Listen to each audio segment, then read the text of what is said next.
The champagne glass shattered against the hotel ballroom wall, and I knew my marriage was finally over. But let me back up. This story starts 3 months ago, on what I thought was just another boring Tuesday morning. Before we dive deeper into this story, I have one small request.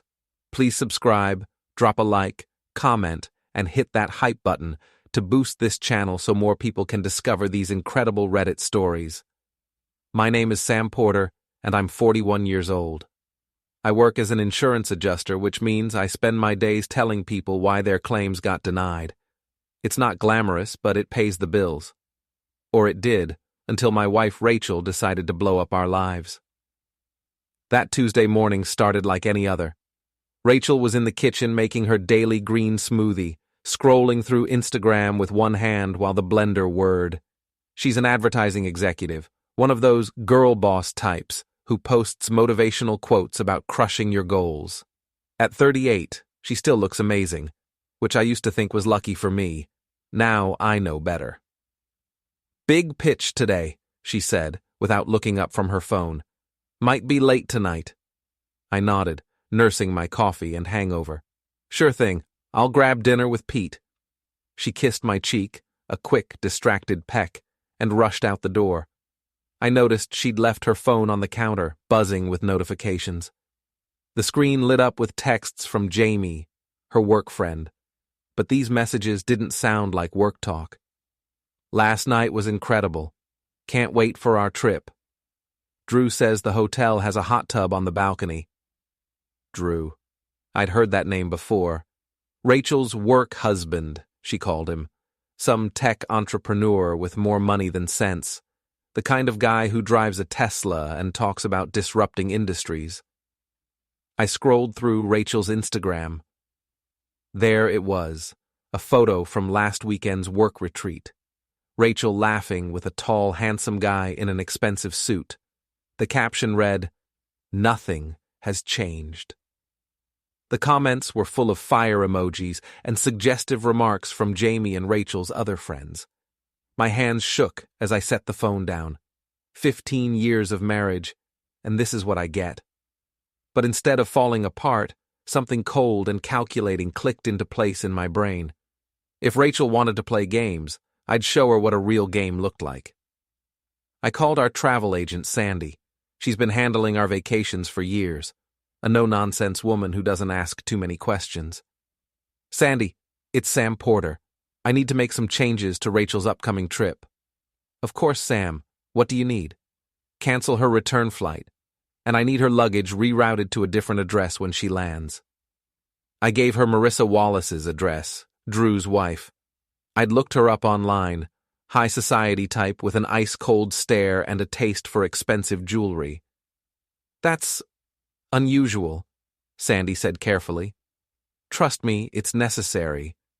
Oh, and send a copy of the complete itinerary to Rachel's parents. They'll want to know where their daughter is spending her time." After I hung up, I sat in the silence of our kitchen, surrounded by Rachel's carefully curated life. Her motivational magnets on the fridge, her organic everything, her perfect Instagram aesthetic. Every marriage has its secrets, I thought. Mine just has enough to fill a Netflix miniseries. That evening, I met Pete at his bar, a dive place called Fraser's that serves honest drinks to dishonest people. Pete's been my best friend since high school, a tough guy with a soft heart who inherited the bar from his father. "You look like hell," Pete said, sliding a whiskey across the scarred wooden bar. I told him everything. The texts, the photos, the work retreats that weren't about work. Pete listened without interrupting, occasionally refilling my glass. "So, what's your play?" Pete asked when I finished. "You gonna roll over and take it, or you gonna torch her world?"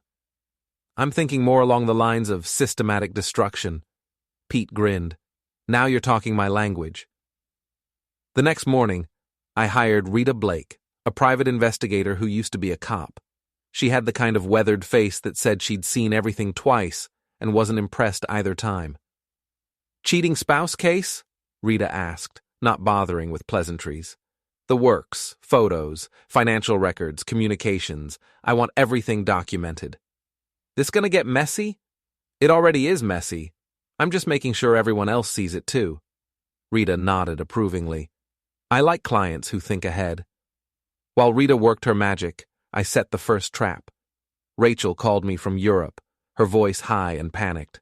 Sam, something's wrong with my ticket. The airline says it's been canceled and my luggage never made it to the hotel. They said it was delivered to some address I've never heard of. I kept my voice calm and concerned. That's terrible, honey. Did you call the travel agent? She says you authorized the changes. Me? Why would I do that? I'm sure it's just a mix-up. You should probably call Drew. I mean, your work colleagues. Maybe they can help sort it out. The silence stretched between us. How did I what? Nothing. I'll figure it out. Take your time. Enjoy the extra vacation days with your work husband. She hung up without saying goodbye. 2 hours later, Marissa Wallace posted a video on Instagram. It showed Rachel standing at her front door, suitcase in hand, looking like she'd been hit by a truck. The caption read, "When strangers show up at your door with luggage that isn't theirs." Confused? Wrong address. The video went viral in our social circle within hours. Rachel's carefully maintained image was cracking, and everyone could see it. When Rachel finally made it home 3 days later, the whole city was buzzing. I picked her up at the airport, making sure to smile warmly for any cameras that might be watching. Did you bring home any foreign diseases? I asked as she got in the car. Besides Drew, I mean. Her face went white. Sam, we need to talk. Oh, we will. But first, you should probably check your messages. Your boss called. While Rachel was overseas dealing with her luggage disaster, Rita had been busy. Hotel receipts, restaurant bills, photos of Rachel and Drew holding hands in cafes. Nothing illegal, nothing obtained through hacking or wiretapping, just good old-fashioned detective work. I'd sent everything to Rachel's boss, Sheila, along with a polite note explaining that I thought the company should be aware of how their executives were spending their business travel budget. The confrontation at Rachel's office was beautiful to watch. Sheila called Rachel into the main conference room, where the evidence was displayed on the big screen for everyone to see.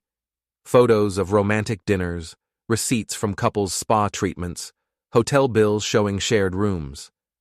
Maya, Rachel's assistant, later told me that Rachel tried to claim it was all a misunderstanding, but the evidence was too overwhelming. Jamie tried to run interference, claiming the photos were taken out of context, but she just made things worse by admitting she knew about the affair. Rachel was suspended pending a full investigation into her expense account irregularities. The story spread through the office like wildfire, and by evening, someone had posted an anonymous blind item on a popular local gossip forum. Which high-powered advertising executive got caught mixing business with pleasure on company time? Sources say her husband found out the hard way, and now her corner office might be getting a new occupant. The comments section exploded. People love watching successful people fall from grace, especially when there's infidelity involved. That night, as I was enjoying a quiet beer and watching Rachel pace around our living room making frantic phone calls, someone knocked on our door. I opened it to find Marissa Wallace standing on my porch, holding a manila envelope and wearing a smile that could cut glass. Mr. Porter, I think we need to talk. Marissa turned out to be everything I'd expected and more. Cold, calculating, and absolutely furious with her cheating husband. We sat in her pristine living room, drinking expensive scotch and trading information like intelligence operatives. Drew thinks he's so clever, she said, her voice dripping with contempt. He's been cheating for years. Different women, same pattern. Wine them, dine them, take them on exotic trips, then move on when they get too attached.